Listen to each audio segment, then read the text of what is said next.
Chapter 8 Weathering and Soils. We have studied the different landforms produced by the movements in the interior of the earth and also types of rock produced by various processes. The nature of rocks is not permanent. It keeps on changing constantly.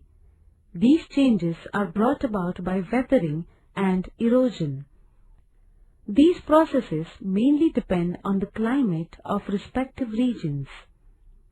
As these processes operate on the surface of the earth, they are called exogenous processes.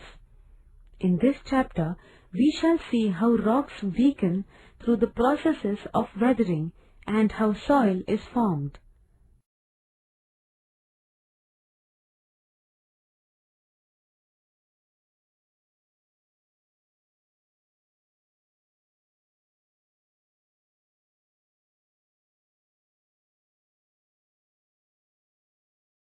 Weathering. Exposed rocks are affected by the climate. As a result, they break and are powdered. This means the grains in the rock get disintegrated. Due to parts of rock getting dissolved in water or due to the moisture in the air, chemical reactions take place. This leads to the weakening of rocks and, over a period of time, they get decomposed and break. This disintegration and decomposition of rocks is called weathering. Weathering also depends on the properties of rocks. The intensity of weathering depends on the cohesiveness of the rock, its porosity and joints present in the rocks, etc.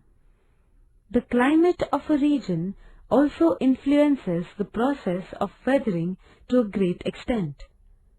Mechanical weathering and chemical weathering are the two main types of the weathering process. Mechanical weathering mainly leads to the disintegration of rock, whereas chemical weathering causes decomposition of rocks.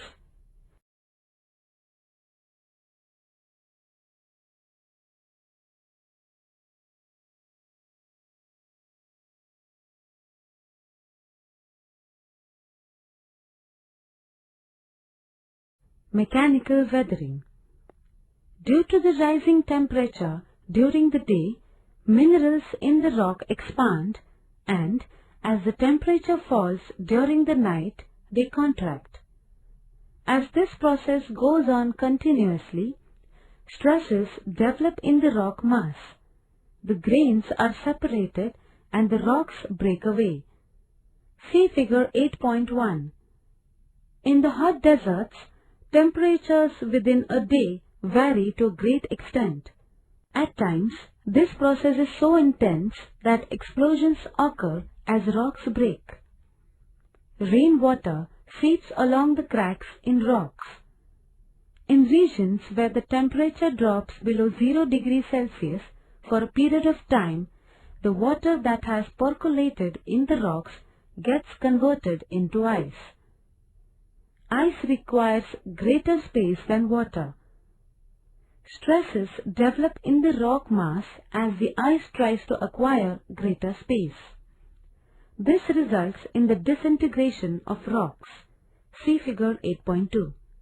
In many rocks, the combined action of temperature, water seeping into the rocks, and moisture in the air leads to variations in the contraction and expansion of different layers. This results into the formation of the sheets that fall away from the outer layer of the rock. This type of weathering is called exfoliation.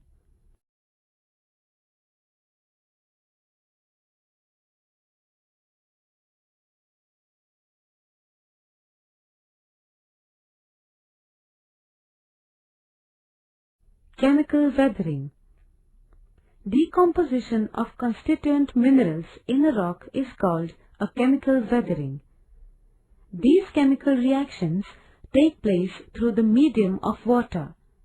Therefore, chemical weathering is faster in areas of high rainfall.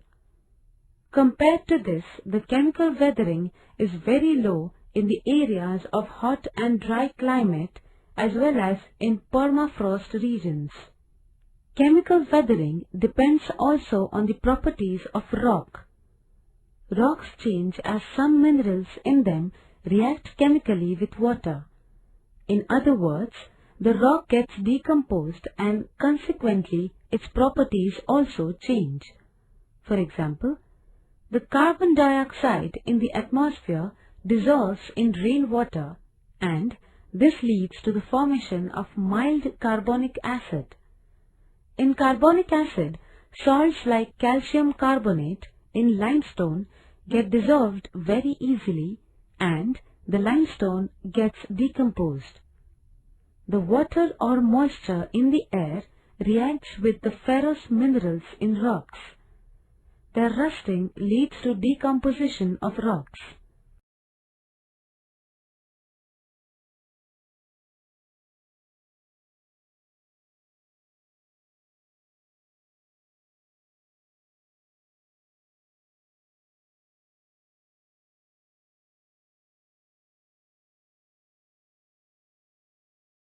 Biological weathering. Roots of trees grow in the cracks of rocks. This creates stresses in the rock mass and the cracks widen. Different animals and insects dig the land to make holes, anthills, etc. Human activity is also responsible for the weathering process. While construction, transport routes, digging wells, or extracting minerals from mines, explosives are used. This too leads to the weathering of rocks. The weathering caused by human beings, animals, and plants is called biological weathering. Soil and soil types. The uppermost layer of the Earth's surface that is produced through the process of weathering and contains some biotic material is called soil. Soil is one of the important natural resources. It is a medium necessary for plant growth. Soils differ from region to region according to the minerals and organic matter that they contain. The thickness of soil, its fertility, ability to drain water are some of the important properties of soil. The growth of plants in a given soil depends on these properties. Climate, nature of rock, the extent of natural vegetation, organic matter, slope of the land, and period of formation are the factors that influence the formation of soils. The types of soil depends on these factors. If you observe a soil section from the ground surface to the hard rock at a depth, you will find different layers. These layers are called soil horizons. The top layer contains litter and roots of plants. In the layer below it, you will find partially or totally decomposed organic material. The next layer contains small pieces of rock. The lowest layer is that of unweathered rock. A soil with well-developed horizons is called a mature soil. An enormous period of time is required for the formation of such a soil. The material accumulating at the base of the mountains constantly gets washed off.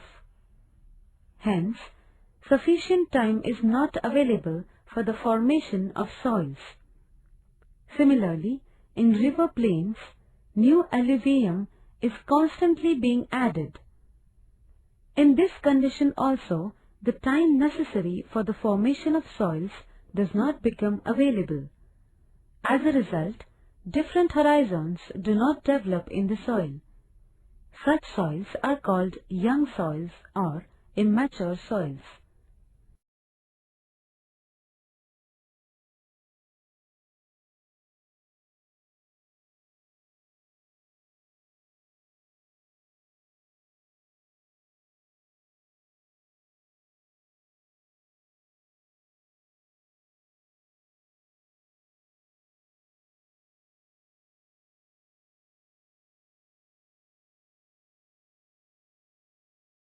Types of soils.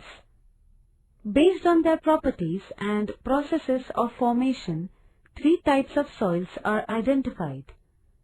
Zonal soils. Climate plays a dominant role in the formation of this type of soil.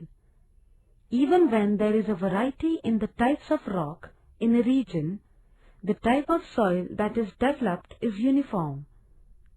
The regions of zonal soil generally are parallel to the latitudes. See figure 8.5. Even though there is a variety of rocks in most of the frigid zone, you will find the tundra type of soil in the entire zone. Study the figure along with the following table and try to understand the distribution of zonal soils. Intrazonal soils. In the drier regions, typical soils are developed depending on the types of rocks. These soils developed on the basalt rock in Maharashtra, on the red soils developed on the granite and gneiss rocks in South India are examples of intrazonal soils.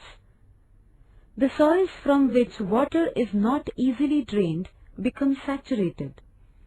In waterlogged regions, peat soils are developed out of vegetal materials. Soils in Kashmir Valley and Udagamandalam are examples of this type. Intrazonal soils are developed at local levels, hence their extent is limited. Therefore, their distribution is not generally shown on a world map. Azonal soils. These soils are formed in mountainous regions out of the fine grains produced by weathering. However, due to various reasons, this fine-grained material constantly slides down to the slope. As a result, the time necessary for formation of soils does not become available. Therefore, these soils remain immature. For example, soils along the slopes of the Himalaya mountains. In river plains, particularly in floodplain areas, new alluvium gets deposited every year.